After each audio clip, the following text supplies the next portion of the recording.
Diabetes রোগী রোজা রাখতে সমস্যা হলে করণীয় কি? ডায়াবেটিসের রোগী রোজা রাখতে অসুবিধা হলে এটা রাখা সহজ করার বহু পদ্ধতি আছে। যেমন একটা পদ্ধতি বলি, আমরা অনেকে মনে করি যে রোজা একটু অসুবিধা হলে আমি বোধহয় না রাখার সুযোগ আছে। আল্লাহ বলেছেন ফামান কানা মিনকুম মারিদান আও আলা সাফারিন ফাইদাতুম মিন আইয়ামিন উখরা।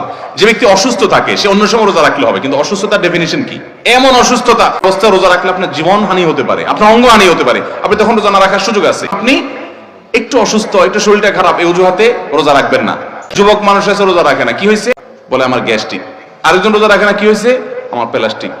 কি রে ভাই, কারোর গ্যাস্ট্রিক কারোর প্লাস্টিক, এটা কোনো কথা? গ্যাস্ট্রিক কেন রোজা রাখবেন না?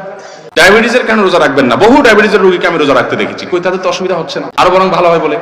কারোর আল্লাহ না করুক এই পর্যায়ের অসুস্থতা থাকে কোন রোগে যে রোজা রাখলে তার মৃত্যু প্রবল সম্ভাবনা, আশঙ্কা বা অঙ্গহানির আশঙ্কা, তাহলে তিনি রোজা না রেখে ফিদিয়া দিলে হবে। তো ওই ব্যক্তির জন্য পরবর্তীতে তিনি কাজা রেখে দিবেন অসুস্থ থাকলে রমজানে। এত বেশি হয়েছে যে এখন রোজা না ভাঙলে আপনার রাখলে আপনার বড় বিপদ হতে পারে। আপনাকে নির্দেশ করছে যে ডক্টর রোজার ফরজ জানে, গুরুত্ব বুঝে, তখন আপনি রোজা ভাঙতে পারেন। কেউ যাতে রোজা ভাঙতে পারেন না, ডায়াবেটিস হইলেই রোজা ভাঙবেন এরকম না, উপায় হলে তখন যে আপনি রোজা ভাঙতে পারেন।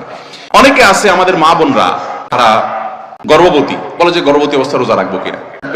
অনেকে বলে সন্তান দুধ দেই, দুধ পান করে, আমার দুধের উপর নির্ভর করে, আমি রোজা রাখবেন। অবশ্যই রাখবেন, কষ্ট হবে, কিন্তু এই কষ্ট দূর করার উপায় আছে।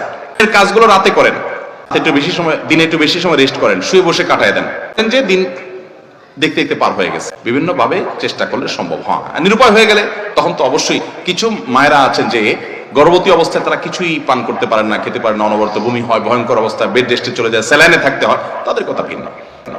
আল্লাহ আমাদেরকে রোজা রাখার গুরুত্ব বোঝার তৌফিক দান করুন।